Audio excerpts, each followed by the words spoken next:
Pengadilan Niaga pada Pengadilan Negeri Jakarta Pusat menghukum Malgrand Indonesia sebesar 1 miliar.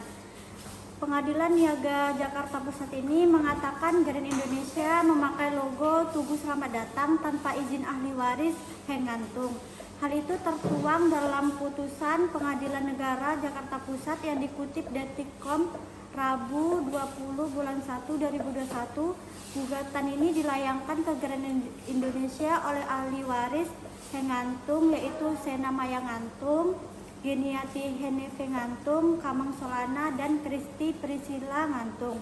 Majelis yang diketuai Agung Suhendro itu memutuskan almarhum Heng Ngantung sebagai pencipta sketsa Tugu Selamat Datang dan ahli warisnya sebagai pemegang hak cipta atas sketsa Tugu Selamat Datang. Hal itu sebagaimana dimuat dalam surat Kementerian Hukum dan Hak Asasi Manusia Republik Indonesia Cigi Direktorat Jenderal Kekayaan Intelektual nomor HKI 2 sampai KI 01.01 sampai 193 tertanggal 25 Oktober 2019 tentang percatatan pengalihan hak atas ciptaan tercatat nomor 46.1090 menyatakan bahwa tergugat Grand Indonesia telah melanggar hak ekonomi penggugat atas ciptaan sketsa atau gambar Tugu Selamat Datang dengan mendaftarkan dan menggunakan logo Grand Indonesia yang menyerupai bentuk sketsa Tugu Selamat Datang, ujar majelis yang beranggotakan Makmur dan Durhasin. Karena Grand Indonesia dinyatakan melanggar hak ekonomi ahli waris, Grand Indonesia dibebani ganti rugi kepada ahli waris. Hukum tergugat untuk membayar kerugian material yang dialami penggugat atas penggunaan logo Grand Indonesia sebesar 1 miliar yang dibayarkan secara penuh dan sekaligus setelah putusan dalam perkara ini mempunyai kekuatan hukum tetap, ucap majelis. Sebagaimana diketahui, Heng Ngantung adalah seniman dan Gubernur Jakarta 1964 sampai 1965. Heng Ngantung membuat sketsa tugu sepasang pria dan wanita yang sedang melambaikan tangan pada 1962. Sketsa itu direalisasikan dalam bentuk patung di bundaran Hotel Indonesia. Sketsa itu akhirnya diberi nama Tugu Selamat Datang. Sketsa itu dilindungi pasal 40 huruf F Undang-Undang Nomor 28 Tahun 2014 tentang hak cipta. Di sisi lain, sketsa itu telah mendapatkan sertifikat hak cipta nomor 46190 yang dikeluarkan Kemenkumham. Di sisi lain, logo Tugu Selamat Datang mulai dipakai Grand Indonesia sejak 2004. Pada 2020, ahli waris menggugat Grand Indonesia secara perdata dengan nilai gugatan 16 miliar rupiah. Rinciannya yaitu kerugian per tahun 1 miliar rupiah dikalikan 16 tahun. Namun gugatan dicabut karena mengikuti petunjuk pengadilan bahwa kasus itu adalah kasus kekayaan intelektual, bukan perkara perdata. Di persidangan, Grand Indonesia mengajukan sejumlah jawaban, diantaranya yaitu 1. Menurut penggugat, ahli waris Heng Ngantung, penggunaan dan pendaftaran merek-merek milik tergugat Grand Indonesia terinspirasi dari sketsa Tugu Selamat Datang, sehingga dengan demikian tergugat diduga telah melanggar hak cipta milik penggugat. Bila demikian halnya, maka yang harus dilakukan oleh penggugat adalah terlebih dahulu mengajukan gugatan pembatalan atas merek-merek milik tergugat.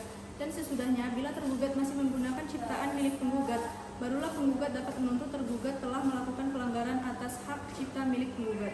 2. Gugatan penggugat kabur dan prematur, sehingga gugatan penggugat yang demikian haruslah ditolak atau setidaknya dinyatakan tidak dapat diterima. 3. Monumen Selamat Datang diresmikan oleh Soekarno pada tahun 1962. Penggugat baru mendaftarkan atau mencatatkan haknya pada tahun 2009 dan dicatatkan pada tahun 2010. Heng Ngantung pada saat membuat sketsa patung atau Tugu Selamat Datang adalah atas perintah Presiden Soekarno dan dalam posisi sebagai Wakil Gubernur Jakarta, sehingga almarhum Heng Ngantung maupun ahli warisnya tidak berhak menyebut dirinya sebagai pencipta atau pemegang hak cipta karena tidak sesuai dengan ketentuan pasal 7 dan pasal 8 Undang-Undang Nomor 19 Tahun 2002 tentang hak cipta. 5. Walaupun sudah pernah didaftarkan, dicatatkan sebelumnya pada tahun 2010 di bawah nomor 46.19.0 oleh penggugat, akan tetapi pendaftaran pencatatan tersebut tidak bisa dinyatakan sebagai tanda pengakuan negara atas sketsa Tugu Selamat Datang merupakan ciptaan almarhum Heng Ngantung karena pencatatan tersebut hanya berupa anggapan hukum sehingga tidak dapat dijadikan sebagai alat bukti kepemilikan. Nomor 6, bahwa awal mulanya ide pembuatan sketsa dan patung selamat datang dari Presiden Soekarno dan Bapak Edi Sunarso untuk membuat patung tugu yang diberi nama patung selamat datang. Sebelum membuat patung, Engkang Ngantung dan Edi Sunarso diminta oleh Presiden Soekarno untuk membuat sketsa patung tugu, dan Presiden Soekarno ketika itu bertindak sebagai model untuk memeragakan posisi tokoh lelaki dan wanita pada patung tersebut pada saat pembuatan sketsa. Pembuatan sketsa tersebut berlangsung beberapa kali dalam beberapa waktu yang berbeda-beda sampai akhirnya disetujui bentuk patung tersebut oleh Presiden Soekarno. Setelah Presiden Soekarno menyetujui sketsa patung tersebut, selanjutnya Edi Sunarso membuat patung tugu tersebut. Nomor 7. Oleh karena itu, patung atau tugu selamat datang dibuat oleh almarhum Edi Sunarso berdasarkan pesanan dari almarhum Presiden Soekarno. Dalam hal suatu ciptaan dibuat dalam hubungan kerja atau berdasarkan pesanan, pihak yang membuat karya cipta tersebut dianggap pencipta dan pemegang hak cipta, kecuali apabila diperjanjikan lain antara sebagai kedua pihak. 9. Karena tidak diperjanjikan antara kedua pihak, maka secara yuridis atau almarhum Edi Sunarso adalah pencipta dan pemegang hak cipta patung atau tugu selamat datang tersebut. Dimohon merujuk pada pasal 36 Undang-Undang Nomor 28 Tahun 2014 tentang hak cipta beserta penjelasannya. Sekian pembahasan kasus dari kami.